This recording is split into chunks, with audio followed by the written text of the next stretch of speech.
वाह विराट कोहली, वाह क्या बात है भाई साहब, क्या बात है, गजब की पारी। विराट कोहली ने इतिहास रचा है जिस तरीके से बैक टू बैक ये दूसरा शतक जड़ दिया है। 90 गेंदों में वनडे क्रिकेट का ये उनका 53वां शतक है। अंतरराष्ट्रीय क्रिकेट का ये 84वां शतक है और इस सीरीज के दो मुकाबलों में 200 लगा दिया। और जिस तरह से लगाया है, जो अंदाजे बयान रहा है खेलने का, वो बताता है कि क्यों विराट कोहली को किंग कोहली कहा जाता है। गजब की पारी रही है विराट कोहली की। तो वैसे ही शानदार पारी रही युवा ऋतुराज गायकवाड़ की, जिन्होंने 77 गेंदों में अपने करियर का पहला शतक लगाया, करियर का पहला छक्का भी जड़ा। और उसके बाद जिस तरह से उन्होंने पारी खेली है, दोनों ही हमारे तूफानी बल्लेबाजों ने, जो नंबर 3 और नंबर 4 पर आए थे बल्लेबाजी करने, टीम इंडिया पावर प्ले में 62 रन पर 2 विकेट गंवा चुकी थी, दोनों ओपनर आउट हो चुके थे और उसके बाद टीम को संभालने की जिम्मेदारी इन्हीं दोनों के कंधों पर थी। लेकिन बखूबी इन्होंने निभाया है।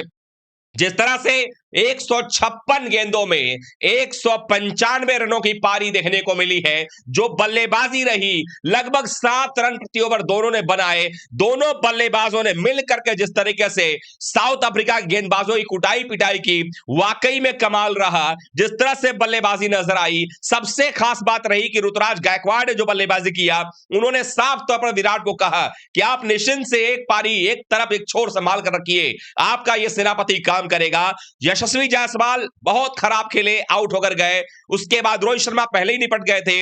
विराट कोहली ने जो पारी खेली, 90 बॉल में शतक बनाया और गायकवाड़ के 83 गेंद में 105 पर वो आउट हुए जब, तो अब तक उन्होंने 12 चौके और 2 छक्के लगा लिए थे। 126.51 के स्ट्राइक रेट से ऋतुराज गायकवाड़ ने बल्लेबाजी की। और जब ये आउट हुए तो उस समय अगर देखा जाए तो स्कोर कार्ड पर जो स्कोर था वो 35 ओवर 4 गेंद में 257 रन था, 3 विकेट के नुकसान पर। और ये बता रहा था कि भारतीय टीम जिस तरह बढ़ना चाह रही थी, जो ड्यू फैक्टर की बात आ रही थी, आसान नहीं था रायपुर में बल्लेबाजी करना, क्योंकि इस विकेट की बात करें तो यहां पर थोड़ा सा एक तरफ का विकेट थोड़ा पैची नजर आ रहा था, दूसरे तरफ का विकेट शानदार नजर आ रहा था। और दोनों तरफ में जब आपके विकेट जल्दी गिर गए, उसके बाद जो पार्टनरशिप निभाई गई, दोनों बल्लेबाजों ने गैप में गेंदों को डाला, बाउंड्री बड़ी थी, पॉकेट साइज बड़े थे और वहां पर दोनों बल्लेबाजों ने सिंगल डबल का खेल किया, वो कमाल का रहा है यार, मजा आ गया देख करके। सबसे बड़ी बात बता दूं आपको कि विराट कोहली के वनडे सीरीज में पहले 100 रन जो आए हैं, पहले वनडे में 101 का स्ट्राइक रेट रहा, 102 गेंदें ली। दूसरे वनडे में 90 बॉल में 111 का स्ट्राइक रेट रहा। डॉट परसेंटेज पहले वनडे में विराट कोहली का 49% था शतक में लगाने तक, और दूसरे मैच में वो डॉट परसेंट घट के 34% पर रह गया है।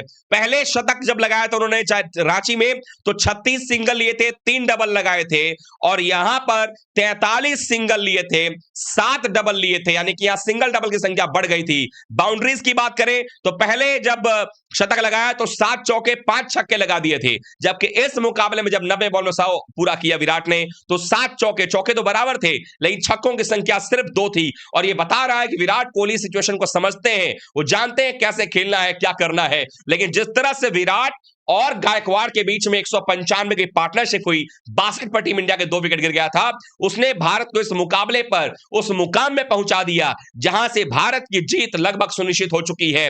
ड्यू फैक्टर हमेशा काम आता है। अब तो ये साउथ अफ्रीका वाले सोच रहे होंगे कि भाई साहब करें तो करें क्या, टॉस तो हम जीत रहे हैं, मैच जीत नहीं पा रहे हैं, टॉस जीतने के बाद भारत को हम बल्लेबाजी करा रहे हैं, ड्यू फैक्टर का हम कोशिश कर रहे हैं, लेकिन ड्यू का सारा एडवांटेज बाद में मिलेगा, उसके पहले ही भारत लेके चला जा रहा है।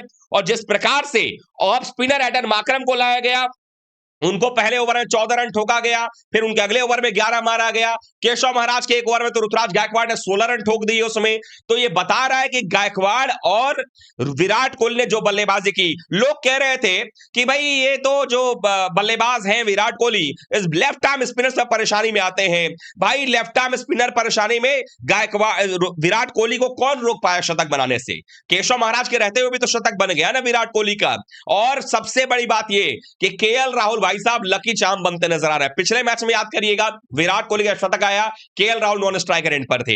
इस मुकाबले के अंदर में नंबर 5 पर बल्लेबाजी करने आए, मैनेजमेंट का जो फैसला था बिल्कुल सही साबित हुआ। आने के साथ जो उन्होंने बल्लेबाजी की, लगभग 190-200 के स्ट्राइक रेट से बल्लेबाजी करके अपना पॉजिटिव इंटेंट जो है केएल राहुल ने दिखा दिया था और बता दिया था कि आज रुकने वाला नहीं है केएल राहुल। और जिस तरह से विराट कोहली ने खेला है, ये दोनों बल्लेबाजों को, खासकर तीनों बल्लेबाजों की तारीफ करनी बनती है। लेकिन जायसवाल को भी समझना पड़ेगा, मौके बहुत सीमित हैं, परफॉर्मेंस नहीं करेंगे लोग आपको कंसीडर करना बंद कर देगा। फिर लोग गायकवाड़ के बारे में क्यों नहीं बात करेगा कि गायकवाड़ बैकअप ओपनर होने चाहिए गिल की जगह पर। तो ऐसे में आप अपने मौके भुना नहीं रहे, भुला रहे, खत्म कर रहे हैं। और गायकवाड़ ने नंबर 4 पर ही आकर, आसान नहीं था खेलना, लेकिन जो पारी उस लड़के ने खेली है काबिले तारीफ पारी रही है। और सबसे अच्छी बात यह रही कि विराट के साथ वो खेल रहे थे, तो विराट कोहली जिस तरीके से गेम चलाते हैं, बनाते हैं, उन्होंने समझाया कैसे खेलना है, कोई हड़बड़ाहट नहीं दिखाई। शुरू में आए, पहली बॉल मार्को एंसन ने बाउंसर मारा, ग्लव्स पे लगी बॉल कीपर के ऊपर से चौके के लिए चली गई,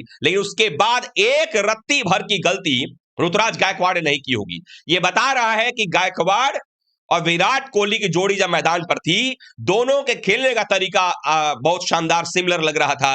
रनिंग बिटवीन द विकेट में दोनों एक दूसरे को चुनौती पेश कर रहे थे। और विराट को चाहिए होता है कि सिंगल डबल भागने वाला प्लेयर हो। इसलिए बता दूं आपको एक और आंकड़ा, वो ये था कि सबसे ज्यादा लगातार मैच में शतक जो है वनडे में विराट कोहली के नाम है, और वो 11 है। एबी डिविलियर्स के नाम 6 है, रोहित शर्मा के नाम 4 है। तो सबसे ज्यादा बार लगातार मैच में शतक, मतलब जैसे 2 मैच में लगातार 2 शतक हो गया ना, वैसे वैसे वो इसके पहले भी 10 बार कर चुके हैं। सोचिए जरा, विराट कोहली का ऑरा देखिए कि ये 11वीं बार ऐसा था कि बैक टू बैक 100 मारा हो विराट कोहली ने। इसके पहले 10 बार और कर चुके थे जब बैक टू बैक मैचेस में मारा। उसके बाद दूसरा नंबर पर जो है वो डिविलियर्स हैं, जिन्होंने 6 बार ये किया है, मतलब आधे पर है। और रोहित शर्मा भी 4 पर है। तो ये बता रहा है किस तरह से वो खेलते हैं, क्या उनका तरीका रहा है। लेकिन अंततः जब वो आउट हुए एनगीडी के खिलाफ में 102 की पारी खेल करके, वो कमाल रहा। लेकिन भारतीय टीम को उन्होंने उस मुकाम पर छोड़ दिया था 102 पर आउट होने से पहले, कि भारत जो है एक बड़े स्कोर की तरफ पहुंच पाए और साउथ अफ्रीका को एक और बार पटखनी देकर के सीरीज को अपने नाम कर पाए। आप लोगों ने विराट कोहली की पारी को कैसे एंजॉय किया? जो उनकी 102 रन की पारी रही उसको अपने कैसे देखा? जो पारी उन्होंने खेली, उसके पहले गायकवाड़ ने जो पारी खेली, जो पार्टनरशिप दोनों के 195 की हुई, वो कमाल रही। और यही होता है जब सीनियर प्लेयर एक तरफ अगर क्रीज पर होता है तो युवा खिलाड़ियों को भी मोटिवेट करता है। पिछले मैच में रोहित और विराट दोनों ने मिलकर 136 की पार्टनरशिप की थी, यहां ऋतुराज और विराट ने मिलकर 195 की पार्टनरशिप की। और यह बता डाला कि भारतीय टीम में जब तक रोहित और विराट जैसे प्लेयर हैं, यंग प्लेयर्स का भविष्य भी अच्छा बनेगा और यंग प्लेयर भी इनसे सीख करके आगे बढ़ते नजर आएंगे। तो आप लोगों को क्या लगता है, किस तरीके की पारी आप समझ रहे हैं? इस पारी को देखकर कैसा महसूस हुआ आपको? विराट का ये बाय द वे 84वां अंतरराष्ट्रीय शतक है।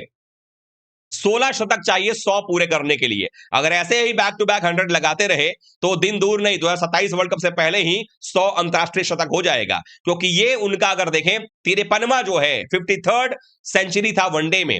30 शतक उनके टेस्ट में है। अगर थोड़ा और खेलते तो शायद और बढ़ जाता वहां पे आंकड़ा टेस्ट में। और 1 शतक T20 इंटरनेशनल में भी है। तो 84 शतक विराट कोहली लगा चुके हैं and counting and counting and counting चल रहा है। आप लोग किस तरह से देखते हैं जरूर बताइएगा। वीडियो को लाइक करिएगा। और हां, आप क्या उम्मीद करते हैं विराट कोहली से अगले मैच के लिए भी? क्या अगले मैच में भी विराट का एक और शतक आएगा? जरूर लिखिएगा। वीडियो देखने के लिए धन्यवाद।